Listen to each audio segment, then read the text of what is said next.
Assalamualaikum warahmatullahi wabarakatuh. Selamat sore, salam sejahtera buat kita semua penonton Instagram Live dan juga nanti akan diupload di YouTube STI Surakarta. Mahasiswa-mahasiswa yang saya cintai, selamat sore. Ini sambil menunggu malam minggu, kita mengisi waktu dulu untuk belajar bersama di STI Surakarta. Nah, saya mau minum dulu nih. Enak sekali ya ini ya. Ini dari Amco, ANMco. Wah, ini minuman yang luar biasa nih. Wah. Dan mungkin kalian sudah tahu kan apa restoran yang terkenal di Solo, Amco ini ya. Ada susinya juga, ada sushi expressnya juga. Dan terakhir ini dengar-dengar juga lagi bikin sesuatu yang baru di Jogja. Nah, kebetulan sore hari ini kita kedatangan ownernya nih, Mas Andri Sumampo. Wah, selamat datang Mas. Ini luar biasa sekali nih bisa kita datangkan ke STI Surakarta karena baru sampai di Solo dari Jakarta. Acara apa ini Mas di Jakarta?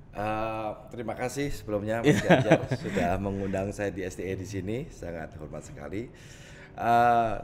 Tadi ada acara di Jakarta karena istri sedang sakit, jadi ada gitu. sedikit operasi aja, nggak ada masalah. Oke. Iya. Berarti ini ditinggal di Jakarta? Enggak, udah pulang. Udah pulang ya? ya? Udah Wah, pulang. ini ibaratnya Cuman periksa aja. Solo Jakarta semakin dekat dengan adanya Betul tol ya. sekali. Wah. Oke Mas, selamat datang di STI Surakarta. Terima kasih telah menyempatkan untuk datang di sini. Wah, ada juga tamu nih. Mas Mario datang ini. Selamat datang Mas Mario. Mas, ini kan Mas Andri Sumampo ini luar biasa ya. Kalau saya lihat di profil beliau ini sering memotivasi karyawannya juga dan gayanya sangat unik sekali. Kemudian beliau juga mengembangkan berbagai bisnis, nggak hanya di kuliner tapi juga hiburan, hotel dan juga pabrik plastik ya Mas ya. Ya, betul. Pabrik plastik. Dan kemarin sempat saya lihat di Instagramnya @adrisumampo, silahkan di add ya. Itu sedang memotivasi karyawan berapa orang itu Mas? Itu baru salah satu perusahaan 400 orang. 400 orang. Ya. Wow, luar biasa. Di situ memang menggerakkan apa ya? Menggerakkan semangat. Itu hal yang nggak mudah. Apalagi kita harus konsentrasi untuk semua attention ke kita. Itu nggak mudah dan Mas Adri bisa apa ya? Mendrive mereka untuk melakukan sesuatu termotivasi. Nah, saya pengen Mas Andri juga memotivasi kita mahasiswa di STI Surakarta, terutama karena kita kampus bisnis nih Mas. Ya. Saya di beberapa mahasiswa yang mengambil S1 manajemen atau bahkan akuntansi, mereka sudah berani untuk memulai berbisnis. Nah, menurut Mas Andri, kira-kira mengapa sih anak muda ini harus berbisnis sejak awal, Mas? Monggo, silahkan. Oke, kalau tentang tadi pertanyaannya memotivasi banyak orang itu, kita semua orang ini harus tahu dulu tujuan kita mau apa. Tujuannya? Ya, tujuannya purpose of living ini end up-nya mau di mana? Karena banyak sekali ada pilihan. Kalau di bisnis ini pilihannya mau jadi pekerja atau mau jadi pemimpin. Nah, ini yang harus kita lihat, pastikan dulu nih mau yang mana. Kalau sekadar mau pekerja, mungkin tanggung jawabnya lebih mudah. Ya, tapi kalau memang dia memilih sebuah cita-cita ingin menjadi pemimpin, terutama ingin menjadi sebuah pengusaha, nah ini tanggung jawabnya beda lagi. Karena pemimpin ini pada akhirnya dia adalah orang yang bukan hanya bisa menikmati apa yang dia miliki. Dia harus bisa menciptakan pemimpin baru. Wah, ini berat. Untuk segera perusahaannya itu bisa regenerasi dan tetap bisa berkembang. Jadi untuk kita bisa harus menciptakan pemimpin baru, maka dari itu dibutuhkan motivasi untuk memberikan mereka orang semangat berapi-api sehingga mereka bisa memiliki sebuah kepercayaan. Oh, contohnya kalau ayahnya miskin, saya nggak mungkin kaya. Lah, ini kita harus rubah. Mindsetnya. Mindsetnya kita harus rubah dulu. Kita harus kasih tahu mereka bahwa kamu ini punya kesempatan. Yang tapi, sama. Yang sama dengan kita. Tapi kamu jangan rendahkan dirimu dahulu. Karena itu udah keyakinan yang salah. Sehingga ini adalah tugas-tugas pemimpin untuk membakar mereka, merubah mindset mereka. Kalau bukan pemimpin siapa lagi? Karena teman kerjanya mereka memiliki sebuah mindset yang selevel, yang sama. Bener. Jadi kalau mereka saling mendukung, makin konslet. Bener. Bukannya makin maju. Itu ibarat kayak pepatah bilang ya Mas ya, kalau bergaul dengan tukang minyak wangi juga ikut wangi. Betul. Ya, kalau bergaul dengan tukang becak ya nanti pasti Anda jadi tukang becak. Bergaul sama peminum, Anda pasti jadi pemabuk. Nah, ini padahal karyawan ini sering mahasiswa pun juga, antar mahasiswa juga mereka bergaul dengan mahasiswa satunya yang sama-sama mahasiswa. Nah, ini perlu ada motivasi juga. Biar nggak salah arah ini. Iya, betul sekali. Kalau Anda mau bergaul dengan mahasiswa itu nggak ada salahnya. Iya. Tapi kita harus melihat kualitasnya. Ada mahasiswa yang memiliki kualitas fokusnya baik, ada mahasiswa yang hanya sekedar masih memiliki kualitas yang rendah, yaitu apa? Masih suka main game. Ya, betul. Masih suka gosip, masih suka yang ya celeneh-celeneh lah.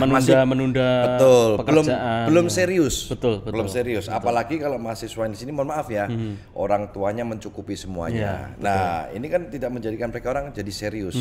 Jadi ada orang yang di sini serius, ketemu sama mahasiswa nggak serius, lah ini juga nggak baik. Konslet tadi ya. Betul. Harus bisa memilah mana yang harus dijadikan teman, mana yang sekedar cukup tahu. Ya, itu harus penting sekali. Nah, apalagi kalau motivasi dalam bisnis ya. Kan seringkali ketika harus kuliah, dia seberapa penting sih mengetahui bisnis? Artinya jujur kalau waktu saya masih S1 dulu, saya nyambi Mas. Saya kebetulan suka otomotif, jadi saya beli mobil terus saya jual gitu. Satu doang sih mobilnya, tapi karena orang nggak tahu kalau saya jual beli, jadi kelihatan kaya raya ini ya, ganti-ganti mobil terus. Kelihatannya ganti-ganti, padahal ya memang dijual jual beli gitu. Nah, dan banyak juga teman-teman saya yang ada yang jualan sepatu yang sekarang sukses banget di Bali, namanya Mas Gogon itu. Nah, tapi bagi mereka yang belum termotivasi nih Mas, kira-kira motivasi apa sih yang harus disematkan diri? Kenapa dia harus mulai berbisnis sejak kuliah? Kalau berbisnis sejak kuliah itu sesuatu hal yang sangat-sangat positif ya. Itu yang harusnya lebih banyak praktek daripada teori. Contohnya kan demikian. Tapi harus diingat, berbisnis saat kuliah atau berbisnis saat masih mahasiswa itu harus diingat tujuannya apa? Kembali lagi ke tujuannya. Tujuan ya. Apakah untuk mencari uang atau untuk mencari pengalaman? Ya kan? Betul. Misalnya kalau Anda bekerja saat masih kuliah dan Anda pengen bisa kaya, itu hampir impossible. Kan? Karena Anda belum punya pengalaman terukur yang cukup. Jadi disitulah Anda harus fokus terhadap bagaimana cara negosiasi, lalu bagaimana cara mempelajari hukum. Kan ada hukumnya bisnis. Betul. Ya kan? Hukum bisnis kita juga ada mata kuliahnya. Betul. Kan? Apakah nanti ini kalau ditipu orang bagaimana, maksudnya ke pidana atau perdata, membuat sebuah perjanjian seperti apa? Belum lagi menghadapi rasa-rasa pengkhianatan atau kekecewaan ya, ditipu itu bangkit seperti apa, harus bagaimana. Nah, ini adalah sebuah pengalaman-pengalaman yang lebih difokuskan, lebih terpenting di situ dibanding hasil uangnya. Nah, sukses ini kan bisa sukses uang dan sukses pengalaman. Sehingga sebagai kita mahasiswa ini, kita kalau menurut saya lebih baik berfokus kepada pengalamannya. Karena masih muda.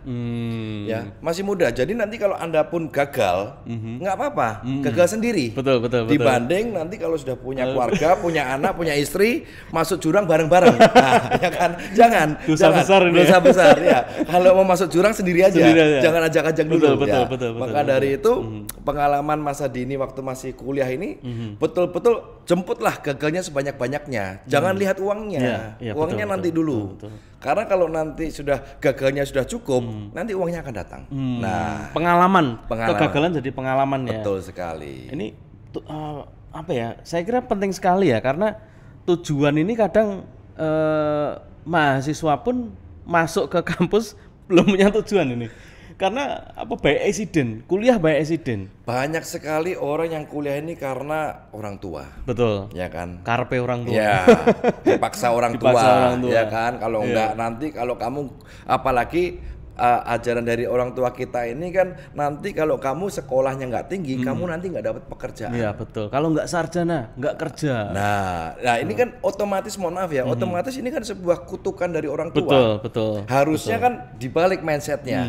Kamu nggak kerja, kamu nggak kuliah nggak apa-apa. Kuliah pun juga nggak apa-apa. Tapi kamu harus pastikan kamu jadi pengusaha. Betul. Nah ini kan sesuatu yang harus dari awalnya lagi-lagi dini, mindset dini yang harus ditanamkan oleh anak-anak kita. Ya kan. Mungkin kalau dapat orang tuanya bisa memotivasi ya. Ya betul. Kalau karena orang tuanya sendiri juga dalam sesuatu yang tidak mudah. Iya, Mereka juga pekerja. Jadi mereka turunkan didikan pekerja ini kepada anaknya. Kayak kutukan turun temurun. Betul sekali. Maka harus ada satu dari turun menurun kita ini yang harus mematahkan ini tadi. Ini kalau di film Netflix ada namanya White Tiger. Nah kemarin saya nonton tuh. Dia dari dulu dari keluarga miskin, kemudian dia merubah nasib. Akhirnya ikut jadi sopir salah satu pengusaha kaya raya. Jadi sopir dulu. Dan di ending film itu memang dia terus jadi pengusaha rental mobil. Nah, itu membalik nasib ya. Membalik nasib memang harus berani. Harus berani. Kalau tadi film, kalau kenyataannya kan ada. Wah, banyak ini ya. Seperti di sekeliling kita. Ahmad Saroni sopir, ya kan? Ya kan, seperti Aji Krishna Bali. Oh ya, juga Krishna sama Bali pencuci mobil. Luar biasa itu. Wah, itu benar-benar sukses yang luar biasa itu. Saya benar-benar termotivasi sekali oleh mereka. Mereka ini adalah mentor saya luar biasa. Betul. Itu di film pun ada dan di kenyataan pun juga banyak. Betul. Bahkan orang-orang di sekeliling kita juga banyak orang yang dari orang-orang biasa. Bahkan orang tua kita juga banyak dari orang biasa jadi orang sukses ya. Betul sekali. Itu kenapa? Karena punya tujuan. Tadi saya bertanya ke Mas Andri, kenapa harus memulai bisnis? Ternyata jangan memburu kayanya dulu, jangan memburu duitnya materi dulu. Uangnya dulu.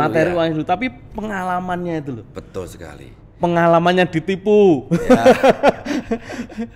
Pengalamannya misalkan kesandung hukumnya, misalkan mereknya. Betul, gitu kan. Nah, itu ternyata itu harus kita latih sejak dini, apalagi sejak kuliah, mumpung kita masih single, mumpung kita masih punya waktu. Betul. Ya, oke. Sementara itu dulu karena saya mau menginformasikan nih Mas Andri, ternyata ada ini ya, ada souvenir ini. Kaos yang keren banget nih. I can, I will, I must. Nah, ini mau kita bikin giveaway kelima penanya terbaik. Nanti silakan dibacakan ya Mbak ya. Ada pertanyaan. Dan kenapa ini Mas Andri sering sekali di Instagramnya waktu memotivasi teman-teman itu pakai kaos ini, I can, I will, I must. Kenapa ini Mas? Inspirasinya? Iya, ini adalah baju yang saya desain sendiri. Oh gitu. Ya, okay. Jadi saya desain, saya ciptakan ini, saya belum patenkan. Tapi siapapun mau cetak ini juga nggak ada masalah ya, karena ini suatu hal yang positif yang kita harus bagikan. Ini adalah 3 positif kata-kata yang diulang. Kita kalau mau sukses itu kita harus punya keyakinan dulu kalau bahwa kita bisa. Kita bisa, ya kan? Lalu kita I will ini adalah willingness. Keikhlasan, bukan suatu paksaan dari siapapun. Baru betul-betul dari dalam diri kita, niat dalam diri kita. Lalu setelah itu pastikan Anda berhasil. Ya. Jadi kalau Anda sudah bisa, Anda sudah niat dan Anda sudah merasa pasti, itu tidak ada yang bisa menghalangi. Tidak ada yang tidak mungkin. Nggak mungkin. Karena sudah punya suatu keyakinan yang betul-betul kuat. Ya kan? Kita sering kali kok melihat bahwa, mohon maaf ya, ada pasangan yang satunya Beauty and the Beast, ya kan? Itu membutuhkan I can, I will, I must. Oh iya. Betul. Kalau enggak Beauty and Beauty, kan? Atau Beast and the Beast, ya kan? Tapi karena ada Beauty and the Beast, salah satu mereka orang menggunakan I can, I will, I must. Betul. Jelek apapun kalau dia cantik, saya tetap mau. Saya tetap prosesnya itu luar biasa sehingga bisa berhasil. Karena I can, I will, I must. Betul. Ini kalau diulang-ulang seperti sesuatu yang bisa menghipnotis kita ya di otak, di alam bawah sadar kita. Betul. Karena pernah saya baca alam bawah sadar itu kadang mendrive kita untuk melakukan sesuatu yang apa ya, intuitif diri kita sendiri. Nah, dengan adanya kata-kata saya bisa, saya pasti bisa, saya harus bisa, saya apa namanya, saya akan Ya. itu pasti setidaknya akan memotivasi. Betul. Ada pengalaman nggak Mas untuk teman-teman yang di perusahaannya Mas Andri? Jadi nggak usah jauh-jauh, saya sendiri aja. Oke. Ya, saya sendiri karena saya mempelajari sebuah. Tadinya saya nggak tahu apa sih alam bawah sadar, apa sih alam sadar. Tapi setelah saya membaca banyaknya buku, mempelajari khusus untuk alam bawah sadar, ternyata dibutuhkan yang tadi dikatakan Mas Genjar, afirmatif, ya, atau autosugesti. Ya, itu sesuatu hal yang di-repeat. Apabila sesuatu hal yang di-repeat, suatu hal yang positif, maka alam bawah sadar kita ini akan merekam. Setelah merekam, itu akan menjadikan sebuah sifat, karakter yang terbentuk. Nah, karakter dan sifat itu sesungguhnya itu ada di alam bawah sadar. Alam sadar itu tidak memiliki sebuah karakter, dia maunya banyak. Ya, betul. Ya kan? Alam bawah sadar itu yang betul-betul yang menjadikan kita sukses dan tidak sukses. Jadi kalau kita setiap pagi pemikirannya bangun tidur sudah positif, itu sangat-sangat bagus sekali untuk mengajar alam bawah sadar kita itu memprogram. Sehingga afirmatif tiap pagi, saya sehat, saya terima kasih, saya berkelimpah. Itu harus diucapkan setiap pagi sebelum beraktivitas. Sehingga nanti sisa harinya akan sangat-sangat positif dan maksimal. Di pagi hari ya? Pagi hari khususnya. Pagi hari. Iya. Tapi kalau ada contoh nih, pagi-pagi sudah bad mood, kurang tidur, ya kan? Iya. Kesandung sedikit marah-marah, ya kan? Berangkat kantor telat gara-gara ini udah marah-marah. Wah, itu harinya nanti sampai malam pun juga bawahnya marah-marah terus. Karena dari awalnya pun sudah salah. Ya, itu adalah sesuatu hal yang banyak orang nggak mengerti. Tapi lagi-lagi tadi kita katakan untuk orang-orang bekerja saat mahasiswa itu jangan dilihat materinya Pak Genjar. Kalau bisa lebih bagus lagi lihat pemimpinnya. Jadi di perusahaan itu jangan lihat perusahaannya besar. Ya, kalau perusahaannya besar Anda magang, contoh nih magang di salah satu bank nih ya. Bank yang sangat ternama sekali. Anda hanya jadi alat mesin, ya kan? Anda hanya jadi budaknya, kasarnya seperti itu. Anda nggak belajar apa-apa, ya kan? Betul. Tapi kalau Anda masuk ke dalam sebuah perusahaan yang sedang berkembang, UKM, dia lagi ada punya masalah, ya kan? Nah, ini yang dicari perusahaan-perusahaan seperti ini, karena Anda bisa mengontribusikan ide-ide Anda. Tapi kalau udah perusahaan besar, Anda nggak dianggap. Kamu siapa? Kamu baru kemarin lahir, kamu tahu apa? Fotokopi dulu sana. Sama ambil kopi. Ya. Ini memang terjadi banget nih di mahasiswa kita, kadang magang di perusahaan besar memang kontribusinya kurang, tapi kalau begitu kita magang di perusahaan kecil, pemiliknya juga bisa kita temui gitu kan. Betul. Apa ya, kayak transfer knowledge ke kita, ke mahasiswa itu cepet. Transfer knowledge, apalagi kalau misalkan dapat bosnya kayak Mas Andri Sumampo ini ya. Transfer knowledge, transfer motivasi, alam bawah sadar dicuci gitu kan. Nah ini sangat menguntungkan.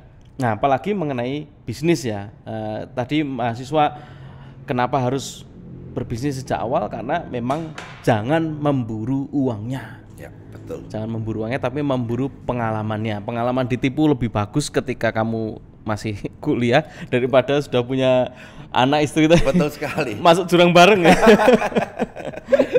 Nah ini biasanya kan yang terjadi gini nih, ada beberapa mahasiswa yang fokus di bisnis. Misalkan saya ada mahasiswa yang saat ini sedang punya bisnis cuci sepatu, namanya si Malik Jeffrey.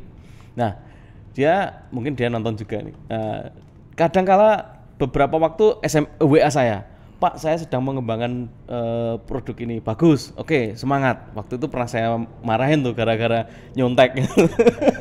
Tapi saya minta maaf Mas, pokoknya kamu bagus, harus berkembang. Nah, yang terjadi gini Mas Andri, dia harus dituntut IPK-nya bagus oleh orang tuanya dan oleh syarat kampus, tetapi juga harus dia memulai untuk belajar bisnis. Nah, ada waktu kadang, waduh penting mana ya ini, diskusi kelompok atau promosi atau muter marketingan atau sales. Ini gimana nih Mas? Ya itu kembali lagi ke time management ya. Waktu ya. Waktu perencanaannya bagaimana? Kita harus tahu ini, kita punya 24 jam dan terutama kita harus lihat orang-orang seperti ini dia kadang bingung. Ya betul. Kita mau tahu nih, kita seminggu punya 7 hari.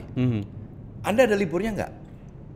Ya kan? Kalau Anda nggak ada liburnya, ayo kita bahas, kita tolong. Tapi kalau Anda masih sedang keadaan sibuk, Anda belum sukses, Anda masih dalam keadaan proses, tapi Anda tetap harus menikmatin 1 hari libur. Anda punya masalah, berarti Anda nggak fokus. Oh gitu. Ya kan? Karena yang setahu saya, yang orang yang saya kenal, saat mereka orang mau proses berkembang untuk betul-betul sukses, mereka kerja like hell. Kalau perlu mereka kerja itu betul-betul bisa seminggu itu bisa 80-100 jam. Sampai tidur di pabriknya Elon Musk ya? Betul, nggak ada hari libur gitu kan. Nah kalau sudah sampai demikian pasti ada waktu. Tapi banyaknya orang itu tidak bisa membagi waktu dengan secara disiplin. Ya, saya punya menciptakan bahasa bahwa kalau Anda sedang menggeluti sesuatu dalam proses, Anda harus memiliki 3 kata, yaitu DKK. DKK. Ya, disiplin, komitmen, konsisten. Ya, kalau Anda sudah melakukan disiplin tinggi, lalu komitmen Anda tinggi, dan Anda ulang-ulangin terus secara konsisten, Anda nggak mungkin akan berhasil. Karena banyaknya orang ini susahnya berhasil tuh karena tidak ada sebuah mentor yang menopang tangan atau yang istilahnya menggembleng. Nah, dia membutuhkan seorang mentor. Karena banyak orang hari ini mau buka usaha dengan caranya sendiri. Nah, laki-laki tadi yang seperti yang Mas Gianjar katakan, dulu pernah nyontek dimarahin. Nah, ini salah. Di sekolah kita dilarang nyontek. Tapi di saat bisnis kita harus pakai nyontek. harus nyontek. Kita harus pakai jurus ATM. Ya kan? Betul. Amati, tiru, modifikasi. Betul. Gitu kan? Sudah ada pernah orang yang gagal, kenapa nggak kita contoh? Kenapa nggak kita contek, pelajarin dia punya kegagalan seperti apa? Tapi waktu di kuliah nggak boleh kita nyontek. Betul. Jadi itu ada sesuatu yang kadang kita setelah kuliah ini kita harus menggunakan cara yang berbeda. Belum tentu semua teori yang di sekolah itu bisa kita terapkan di sebuah kehidupan kenyataan. Betul. Ya kan? Maka dari itu memanglah teori penting, sekolah itu bagus ya. Tapi pengalaman itu lebih dari segalanya. Ya kan? Setuju. Karena itu mau dibayar pakai uang pun nggak bisa. Kalau teori bisa dibeli. Bisa. Ya kan? Seperti sekolah kita bisa. Beli buku lagi, baca lagi. Betul. Betul. Tapi kan belum tentu mampu untuk mempraktekkan dengan baik. Betul. Nah, ini tadi DKK perlu disiplin, komitmen, konsisten, dan perlu mentor. Saya pernah baca buku atau apa ya, bahwa sebenarnya Mike Tyson itu sukses bukan karena Mike Tyson-nya, tapi karena pelatihnya. Manchester United menang bukan karena Manchester United-nya, tapi pelatihnya. Chicago Bulls juga sama, NBA. Oh gitu? Iya, itu bukan Michael Jordan, tapi Philip Jackson-nya. Iya, sama.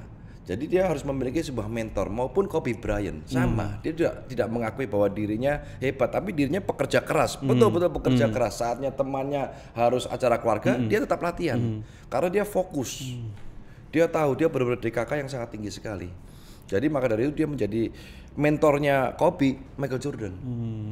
Nah, kalau mentornya sudah betul, anak buahnya juga betul. Ini cari mentornya agak susah. Ini Mas Andri Subono, Mas Andri Sumampo, kalau buka mentoring itu gimana ya? saya ikut deh. Tapi nggak mudah Mas Ganjar. Saya sudah mencoba. Mereka mau mencoba dengan cara saya, tapi nggak sanggup. Karena mentalnya beda. Mentalnya beda. Dan saya melihat bahwa mereka ini maunya instan, tidak sabar. Generasi Z ini ya? Ya, generasi Z dan zamannya oleh pengaruh oleh internet ini membuat mereka orang itu tambah loyo menurut saya. Karena mereka tidak tahu cara menggunakan dengan apa yang ada sekarang. Mereka salah memanfaatkan semua itu. Apalagi aplikasi-aplikasi yang membuat semakin memanjakan kita untuk mager. Betul. Nggak disiplin sama sekali kan, padahal harus disiplin. Waktunya belajar sekian jam sekian harus ngapain. Ini kalau terutama yang main game Mas Ganjar. Ini yang mahasiswa yang suka main game. Masa depannya agak suram, mohon maaf ya. Kecuali kalau dia mau ikut pertandingan game. Nah, profesional game. Betul. Sekalian aja ya. Itu bisa kaya sekalian, betul. Bener. Ya, di Amerika ikut pertandingan di sana kaya, dapat puluhan miliar.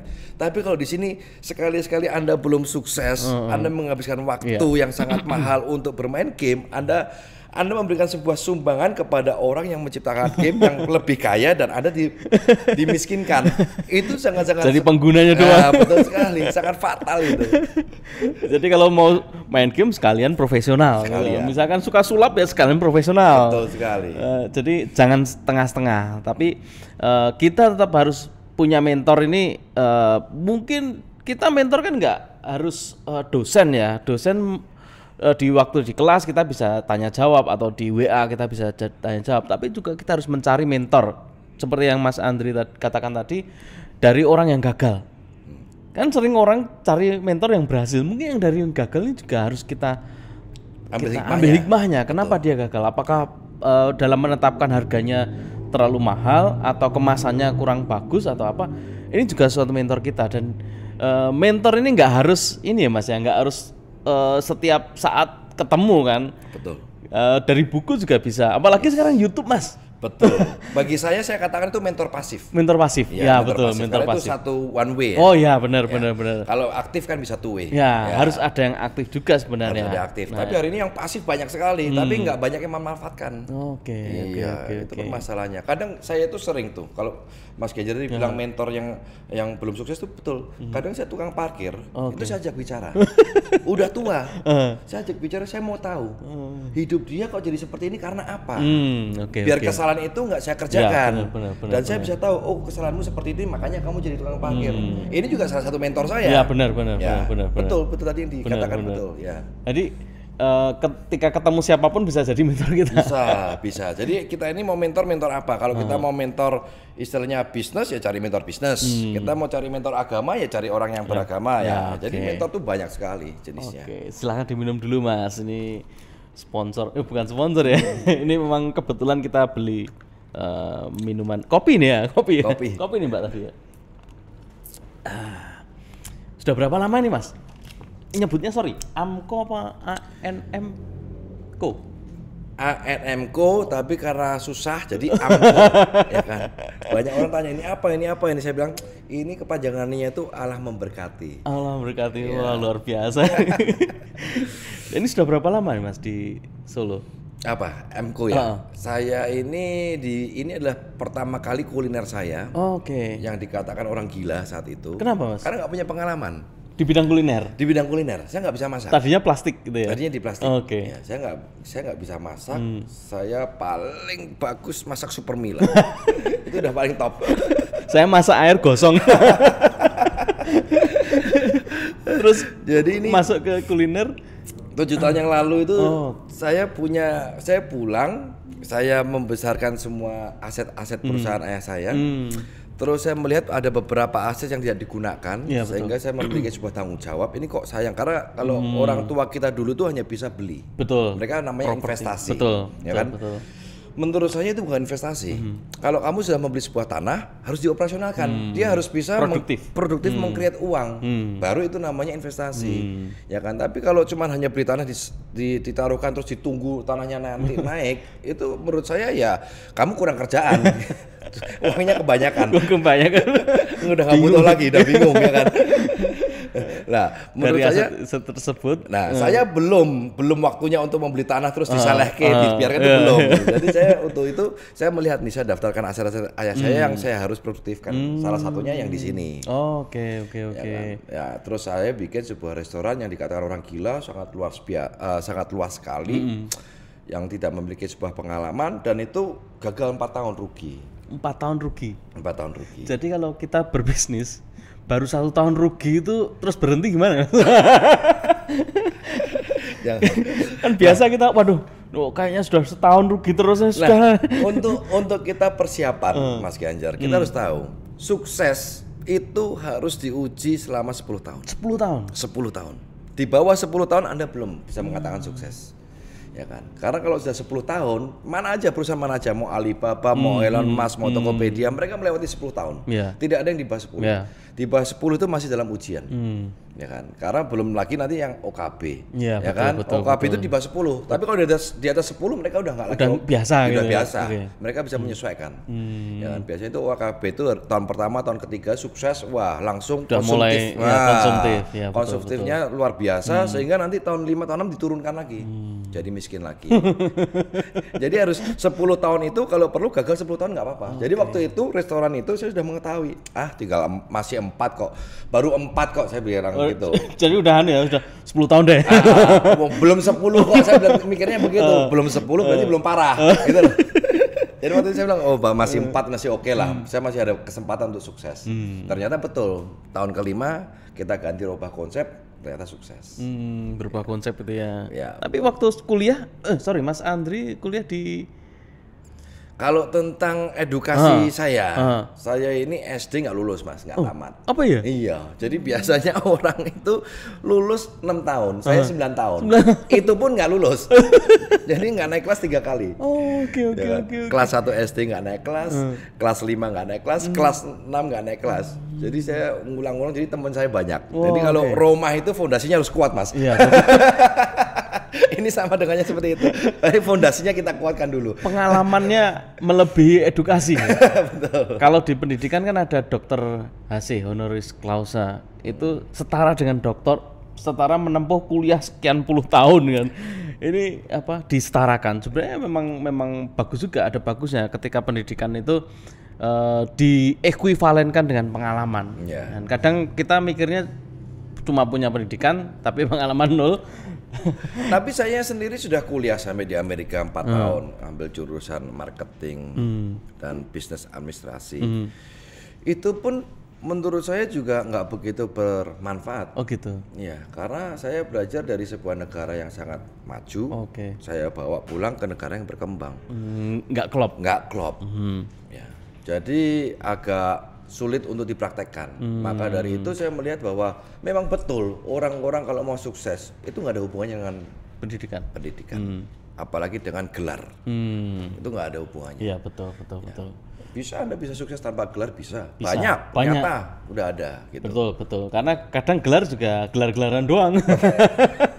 Betul. Untuk meraih gelar itu seharusnya dibutuhkan sekian belajar dan sekian pengalaman, tetapi ya kadang shortcut gitu ya, yang menjadikan ini. Lebih bagus pengalaman daripada teori Mas. Sebenarnya pengalaman adalah guru yang terbaik ini. Ada pertanyaan? Ada sudah belum? Silahkan kalau ada pertanyaan. Komentar aja sih. Oh silakan dibacakan Mbak. Dari Renaldi Mahira. Renaldi. Komentar mindset dan mental. Mindset dan mental nih Mas. Mindset kita berubah, mental kita juga harus berubah. Mindsetnya tadi, mindset nggak bisa kaya, nggak bisa sukses, harus dirubah. Mentalnya juga kadang malu-malu ini Mas. Jadi ketika mahasiswa misalkan yang mau bekerja ya, ngelamar pekerjaan, dia nggak pede, mentalnya kalah, ngedrop gitu. Apalagi kalau, waduh, saya dari PTS swasta di Solo kecil lah, dengan ada yang daftar dari universitas sana, wah. Gimana nih Mas? Mental nih Mas? Ini yang kita punya masalah nggak cuma Mas apa tadi? Mas Renaldi ya? Renaldi. Nggak cuma Mas Renaldi. Ini yang saya temui yang kita memiliki masalah bersama di Indonesia. Kepercayaan diri kita rendah. Kepercayaan diri ya? Ya, kepercayaan diri kita ini adalah mental kita. Jadi kepercayaan diri kita ini rendah. Setiap kali kita melihat orang yang lebih kaya atau lebih sukses, kita minder. Iya betul. Ya kan? Betul. Sehingga ini ada sebuah akibat yang tadinya ada penyebabnya. Penyebabnya siapa? Bisa jadi adalah orang tua kita, ya kan. Jadi ini harus kita rubah. Maka kalau nanti Mas Renaldi punya anak, itu harus dirubah. Kamu kalau ketemu orang sukses, deketin, jangan malu-malu, ya kan. Kalau zaman dulu kita ini kalau anak-anak, saya masih ingat bahwa kan orang tua saya. Saya kalau lagi ada meeting, kamu diem, ini orang penting. Kamu jangan dekat-dekat, nanti kamu dimarahin lah. Ini kita udah didoktrin semenjak kecil. Kalau ada orang lebih hebat, kamu harus diam, sopan, santun. Kamu dikecilkan di situ. Oke. Sehingga lama-lama kepercayaan dirimu dengan tidak sadar sedang dikecilkan terus. Nah, ini yang menjadi sebuah budaya di pekerja-pekerja kami saat kami sekarang kita ini kalau ada meeting bulanan, kita memaksakan. Bukan lagi sebuah pilihan. Kita masuk dalam sebuah peraturan bahwa setiap pekerja kami harus memberikan sebuah presentasi motivasi. Jadi kita paksakan mereka. Jadi mereka yang memotivasi gitu. Iya, jadi wah sampai mereka itu mau kencing-kencing sampai sakit sebelum datang tuh wah panas dingin semuanya. Nggak apa-apa. Ya, tapi kalau bukan kita siapa lagi yang mau memaksakan orang-orang seperti ini? Betul. Ya kan? Betul. Kita paksakan untuk menaikkan kepercayaan diri, bukannya kita ingin membuat dia malu, enggak. Tapi harus ada orang yang memberikan dia kesempatan untuk harus dipaksa. Yaitu pemimpin-pemimpinnya. Ya. Jadi kita ini harus orang-orang seperti itu harus ada orang di belakangnya untuk mendukung. Karena kita nggak mungkin kita kalau mau terjun ke jurang atau kita istilahnya mau main bungee jumping ya. Bungee jumping kan loncat yang pakai ya lompat itu. Itu kalau nggak ada orang di sebelahnya terus tahu Anda lompat sendiri sulit. Nggak mungkin. Pasti ada orang yang maksa. Nggak apa-apa, jangan takut, nggak apa-apa. Pasti joroke. Ya kan. Jadi saya melihat bahwa mental ini harus betul-betul diasah. Kalau mau sukses, kalau kita memiliki sebuah mental yang sangat rendah, jangan berharap sukses dulu. Jadi lebih bagus mentalnya diperbaiki dulu. Mentalnya ya. Ya. Kadang kalau di kelas pun ada pertanyaan, diem. Ya. Pura-pura nyatet tuh. Betul. Kalau bisa duduk paling belakang sendiri. Posisi menentukan prestasi ya. Ada pertanyaan pura-pura nyatet. Apa yang catat? Nggak ada yang catat. Ini memang mental bangsa kita ya. Betul. Mungkin dari dulu terlalu sopan. Jadi mau speak mau ini juga. Iya. Saya punya masalah ini Mas Genjar. Di perusahaan saya memiliki sebuah budaya itu konco dewe, ora penaan. Betul. Ini mereka orang harus dirubah. Kamu itu boleh ora penaan dengan orang yang membantu bayar cicilan. Ini itu boleh, itu boleh karena dia ada jasa. Ya kan. Tapi kalau selama dia nggak membayar cicilanmu, ya biasa-biasa aja. Selama temanmu kuliah nggak bayar SPP-mu ya nggak usah manut-manut amat gitu kan. Dia nggak bantu bayar pulsa ya udah biasa aja. Benar. Jangan sampai bela-belain orang yang salah. Kamu jadi kalau mau membela orang itu yang kamu sudah menerima jasanya dia, utang budi. Ya itu nggak apa-apa boleh. Itu betul gitu kan. Pekewo gitu ada. Betul. Maka dari itu mindsetnya itu pola pikirnya itu beda lagi dengan mental.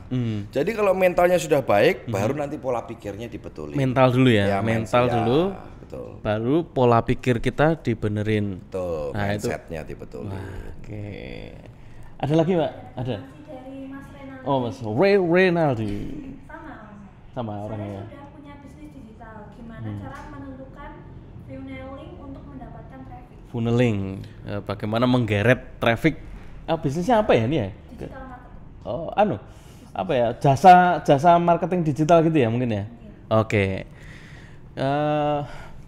Ini digital teknis nih. Kalau Mas Andri gimana melihat perkembangan bisnis sekarang kan apa-apa harus digital kan Mas ya? Terutama di STI juga ada S1 manajemennya bisnis digital. Kira-kira kalau di perusahaan-perusahaan yang sepemantauan Mas Andri, seberapa banyak sih mereka butuh jasa marketing digital gitu Mas? Ya, ini saya yang sedang fokus terhadap di MCO. MCO ini kita bisa berhasil karena sosial media. Karena digital marketing kita betul-betul aktif. Ada satu tim khusus, kalau nggak salah 4 orang. Itu yang setiap hari yang blast terus ke sosial media. Ya, kita sesering mungkin. Kalau bisa sehari bisa 5 kali ya 5 kali. Sehari bisa 10 kali ya 10 kali. Dan kita harus create sebuah produk yang tadinya kita amati dulu, tiru, baru kita modifikasi, ya kan? Kita mau menciptakan sebuah produk atau suasana yang tidak dimiliki oleh banyak tempat. Ya. Jadi you must have a crazy idea. Betul. Ya kan? Sebuah ide yang tidak banyak orang milikin, sehingga ini dibutuhkan sebuah kreativitas. Lah kreativitas ini akan menciptakan sebuah nilai. Lah nilai ini yang nanti akan menarik orang-orang ini. Jadi kalau kita sebagai manusia pun, kalau Anda sudah memiliki sebuah nilai, uang pun juga ketarik. Betul. Nggak cuma manusia aja. Uangnya ketarik. Jadi kalau Anda memiliki sebuah jasa atau branding, berikan sebuah nilainya apa di sini untuk menjadi sebuah magnet. Ya kan? Kamu harus bisa menjual sebuah produk atau jasa yang kurang lebihnya bahwa orang akan mengatakan, wah luar biasa, wah enak lah. Ini contohnya kalau produk itu sampelnya mudah, kasih dulu aja orang-orang gratis. Sampel gitu ya? Sampel gratis. Ya kan. Kalau Anda nggak bisa memberikan sebuah sampel gratis ya agak sulit. ya kan. Tapi itu harus ada sebuah survei yang harus dilakukan. Iya. Salah satunya sampel. Sebuah marketing ini ya, cost marketingnya sampling itu karena Iya. memang dia langsung bisa merasakan gitu. Betul. Ini sumpah ini obrolan yang ini tadi ini apa ya? Di ilmu manajemen marketing teoritis banget, tapi langsung dibikin praktik. Jadi gini Mas. Kedengarannya mudah. Jadi kalau di teori kan ada blue ocean sama red ocean ya. Di red ocean tuh semuanya bertempur. Nah ini Mas Andri ini pilih yang blue ocean, yang orang nggak apa ya memodifikasi produk yang baru dan memberikan value. Nah ini kalau di marketing pun juga ada value. Ada namanya teori SDL, Service Dominant Logic. Itu tentang value. Kita harus menciptakan value, bukan produk. Kita jualan tuh value, Betul. bukan produk gitu. Betul sekali. Itu di teori loh Mas. Saya malah nggak tahu ya kalau ada teori itu. Itu memang kita harus membumikan teori ya. Seperti kayak gini loh, Mas Andri yang sudah praktek tahu tentang di lapangan value itu seperti ini. Kita harus menjual value. Kalau kita nggak punya value ya kita ditinggalkan kan. Ya sulit jadi barang murahan. Beli barang murahan cuma followers doang. Betul, nggak ada yang mau beli. Betul. Ya. Dan kalau dilihat di Instagramnya Mko, yang Jogja ini kayaknya kok value-nya lebih gila lagi ya. Kayak ada hutan-hutan. Apa itu Mas? Apa sih maksudnya? Jadi yang di Jogja ini lebih heboh daripada yang Mko di Solo. Jogja ini ya? Ya betul. Kita ada kerjasama dengan Call and Brew. Oh kan. Terus ya sebelahnya Mko masih ada pendoponya, ada outdoornya, ada diningnya, ada private roomnya, parkirnya luas. Jadi di situ untuk milenial ya, dan itu pun juga crazy timing manajemen yang sangat nggak masuk akal karena pandemik. Oke, ya Orang betul. pandemik semuanya wait and see. Nggak mau investasi. Iya. Tapi kita pikir lagi, kalau semuanya seperti orang-orang itu, pemerintahnya ambruk. Iya. Betul nggak? Nggak ada belanja. Nggak ada belanja, harus ada orang gila yang berani. Ya. Dan saya percaya pasti tetap ada marketnya gitu loh. Nggak semua orang akan wait and see, nggak semua orang memegangi uangnya terus nggak keluar, nggak, pasti ada. Tapi rata-rata apa yang dilakukan oleh pembisnis itu mereka orang wait and see, mereka nggak akan invest. Ya. Menunggu dulu situasi. Menunggu dulu situasi. Tapi telat. Nanti kalau udah booming, saya yang jadi pertama, mereka jadi follower. Nah itulah resikonya untuk menjadi leader market seperti itu. Anda harus mau berkorban saat orang lain nggak mau. Iya betul. Ya. Dan itu konsepnya kayak hutan itu ya Mas berarti ya?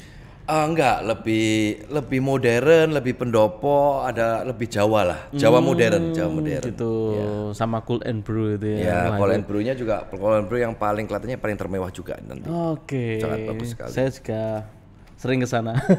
Ada pertanyaan lagi Mbak? Dari Esperiansa. Mbak Ginanjar tanya dong, Oke. menurut Om Andri ngejar wisuda dulu atau bikin usaha atau kerja dulu ketika posisi di semester akhir? Tapi sangat butuh uang. Wah. Apa? Ini kasusnya mahasiswa sangat butuh uang di semester akhir. Ini harus kerja dulu apa Pak?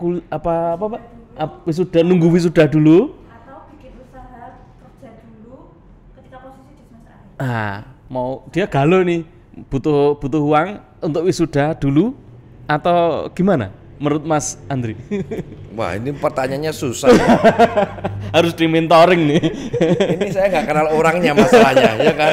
Kalau orangnya jelas, orangnya termotivasi dan dia memiliki sebuah disiplin, komitmen, konsisten, saya lebih bagus pakai uang itu untuk kerja. Betul nggak? Saya harus lihat orangnya dulu, tergantung orangnya bagaimana. Tergantung orangnya dulu. Tapi kalau orangnya saya lihat cuman hanya pengen tok, ya kan, gampang ya mending kuliah aja lah, banggain orang tua dulu lah, Ya. daripada nanti uangnya habis nggak kuliah nggak kerja jadi pengangguran, ya kan. Tapi lagi-lagi sukses itu nggak diukur dari gelar, ya kan. Betul. Tapi kalau memang sudah komitmennya, sudah merasa bahwa ini usahaku bakal jadi loh, ya nanti kuliahnya diterusin. Ya. Kuliah itu nanti lulus mau usia 40 juga nggak apa-apa kok. Betul. Nggak terlambat kok. Betul. Gitu loh. Betul. Gelar itu nggak perlu harus didapat sebelum kerja, enggak juga kok. Ya kan? Kita kalau lihat seperti orang-orang hebat itu Ciputra dapat gelar usia 60. Sekarang dia malah bikin kampus. Iya. Nggak masalah. Jack Ma mau masuk Harvard nggak bisa, sekarang kasih gelar oleh Harvard. Iya, sama aja. Sebenarnya gelar itu bagi orang tuh masih sangat-sangat, orang zaman dulu itu masih penting banget. ya kan. Apalagi kalau mereka orang tuh CV. Nah ini untuk mahasiswa, ya untuk mahasiswa ini kalau nanti mau bikin CV saya ajarin. Oke. Biar CV Anda ini terlihat Menarik bagaimana caranya. Banyak sekarang yang dilakukan oleh mahasiswa. Kan saya sering nih interview itu udah ribuan lah. Karena saya suka itu menginterview orang. Ini mungkin episode 2 nih kita undang lagi. Gimana Mas?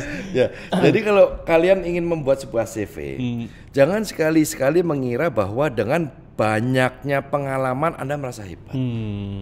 Apalagi 6 bulan, setahun Anda merasa hebat. Bukan, Anda kutu loncat. Justru kutu loncat ya? Justru Anda kutu loncat. Kalau kutu loncat, saya harus hati-hati. Jangan-jangan Anda cuma kerja dengan saya cuma 1 tahun aja. Ya kan? Berarti Anda ini nggak ada nilainya. Anda cuma hanya mau mempercantik diri, tapi tidak memberikan sebuah manfaat kepada orang. Karena dengan Anda bekerja setiap tahun dan loncat, dan Anda mengatakan Anda baik, Anda merugikan perusahaan ini semua loh. Betul nggak? Iya. Keadaan kamu sedang dibutuhkan, malah pergi. Gara-gara duit kamu pindah, ya kan? Gara-gara dilamar kasih duit tambahan kamu pindah. Padahal kita sudah cocok. Nah, ini kan merugikan orang. Lah, yang bagus bagaimana Pak Andri? Yang bagus adalah sesuatu yang bisa menarik perhatian saya. Ini orang kerja 10 tahun. Awalnya dari OB, ya kan? Mungkin dari cleaning dulu, terus naik jadi waiter, terus naik jadi supervisor, terus naik dipercayain sampai jadi ke manajer. Nah, ini orang yang menarik perhatian saya. Ini orang yang ada nilainya. Iya, betul. Nggak mudah loh kerja itu 5 tahun, 7 tahun dengan perusahaan yang sama. Dan dia mulai dari 0 sampai memiliki sebuah jabatan yang tinggi, itu nilai. Iya. Ya kan? Tapi kalau sekedar pindah-pindah setiap tahun pindah itu gampang. Gampang ya. Gampang. Tinggal masukin lamaran terus. Betul. Karena kenapa kalau saya bilang gampang? Karena banyak perusahaan di luar sana yang sukanya sabotase. Oke. Karena ini juga ya salah satu dari kesalahan perusahaan juga. Ini bagus loh, kita iming-iming yuk. Kita kasih gaji lebih yuk biar kita bisa mau kerja dengan kita. Lah, kebanyakan orang ini terjebak dengan iming-iming ini. Padahal belum tentu juga cocok di tempat yang baru ya. Belum, lagi-lagi dia kerja karena uang. Ya, misalkan saya mau bajak orang kan nggak mungkin. Misalkan dia di sana kerja 5 juta, saya bajak 6 juta, kan nggak mungkin nanti bebannya sama. Ya. Pasti saya naikkan targetnya. Betul. Jadi CV tadi gitu ya, jangan terlalu banyak menjadi kutu loncat. Jadi misalkan kalau Mbak siapa tadi? Mbak Feriansa tadi mau wisuda dulu, silakan wisuda dulu untuk ibaratnya sebagai memuaskan orang tua dulu. Setelah itu baru kerja mulai dari bawah pun nggak apa-apa, nggak usah malu. Justru malah nanti ada ceritanya loh, ini dulu dari OB terus merangkak jadi supervisor. Wah, ini malah jadi nilai. OB saya itu, house cleaning saya itu saya selalu perhatikan.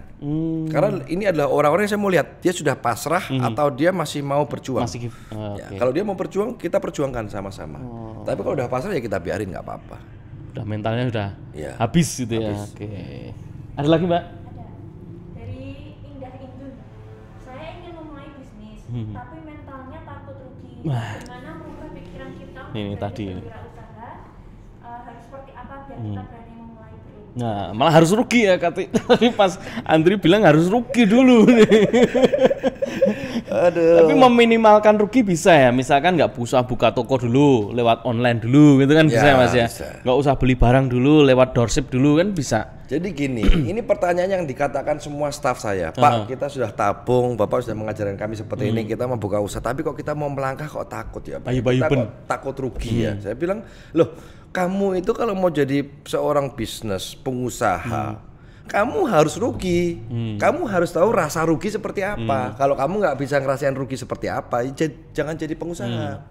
Karena pengusaha itu nggak ada yang untung, nggak ada. Kalau semuanya seperti itu, semua orang sukses, nggak ada orang miskin. Iya benar. Ya kan? Loh, kamu itu memang harus rugi, gitu loh. Jadi kalau kamu menanyakan satu hal, Pak, saya takut rugi, itu pertanyaan yang salah. Itu bukan pertanyaan, itu nggak ada jawabannya. Nggak ada jawabannya. Tapi kalau rugi saya harus apa? Kalau rugi ya kamu harus belajar. Belajar lagi lebih giat. Bagaimana berarti kalau misalkan rugi 1 juta, kamu harus mengembalikan 2 juta misalkan. Betul sekali. Caranya bagaimana? Nah, itu yang belajarnya di situ. Iya, pokoknya kita kalau rugi itu nggak apa-apa. Jangan kita ini melakukan sebuah kesalahan di lubang yang sama. Itu aja. cara rugi itu harus berbeda-beda. Kalau cara ruginya sama-sama terus, berarti Anda IQ-nya terlalu kurang pintar kalau gitu. Ruginya ditipu terus berarti, waduh. Ditipu terus sama orang yang sama lagi. Alasannya pinjem duit lagi. Jadi Mbak siapa tadi? Mbak Linda. Mbak Indah tadi nggak usah takut. Nggak usah takut. Jadi gini, kecil-kecilan dulu. Kecil-kecilan Jadi dulu ya. mindsetnya adalah mindset aku siap rugi. Oke. Jangan berpikir bahwa aku siap untung. Oke. Iya, kalau kamu pikirannya aku siap untung, kamu pasti kecewa. Ya kan? Tapi kalau kamu siap rugi, ya udah mau jelas-jelas aku sudah siap kok untuk rugi kok gitu loh. Iya, Ini adalah sebuah yang harus saya bayar untuk pengalaman. Nggak apa-apa rugi. Ya kan? Harus siap rugi. Nah, alhamdulillah untung ya, alhamdulillah sekali berarti. Betul, ya berarti saya pinter nggak goblok-goblok banget kan gitu ya kan. Lanjut lagi.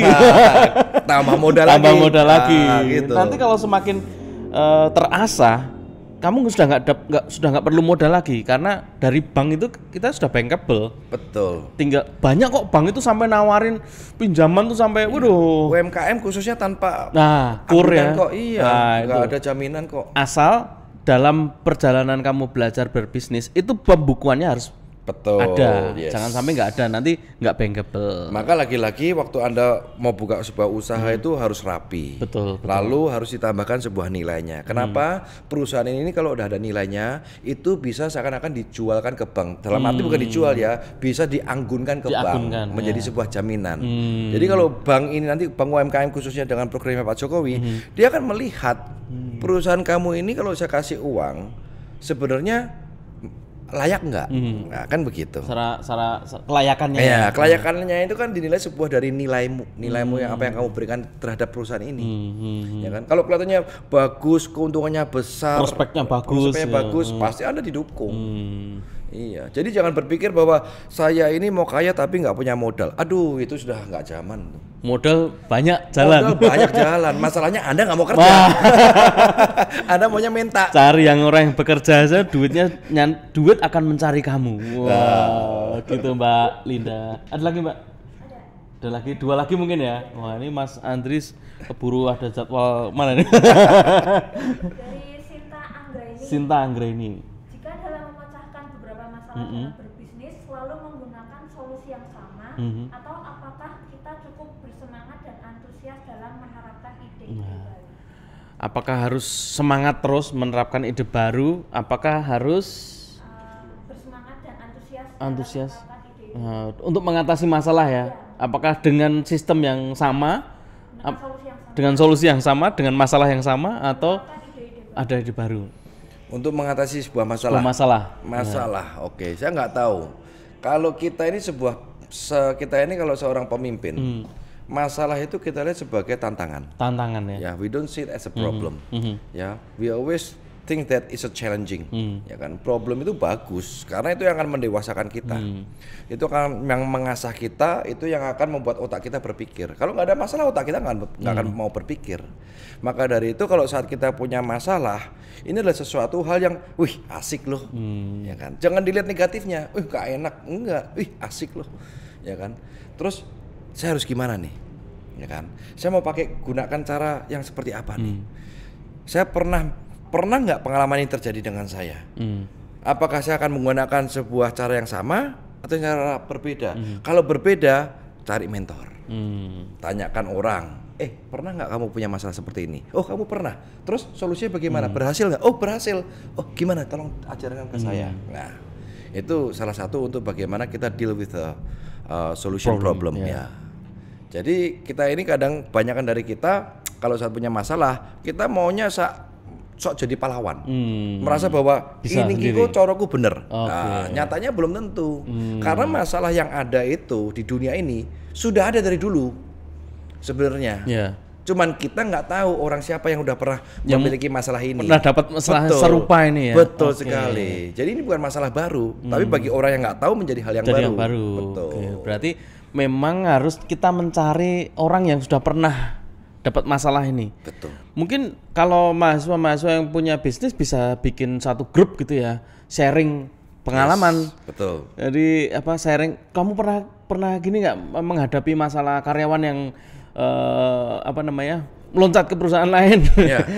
Nanti solusinya gimana gitu kan. Jadi itu Mbak Sinta, masalah jangan menggunakan solusi yang sama dengan pikiran kita.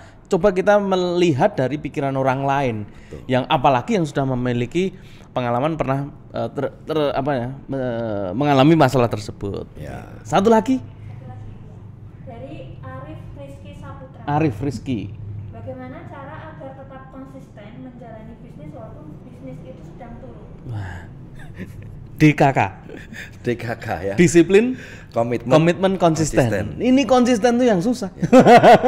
Jadi kalau kita sedang membuka sebuah perusahaan atau kita punya usaha dan usahanya sedang sulit, ya harus dinikmati. Jadi kita ini kalau sudah punya usaha, jangan cuma hanya nikmatin kalau untung. Kalau ya senengnya kan? kalau untung. Senengnya kalau untung toh. Kalau sudah rugi jadi merasa beban. Enggak.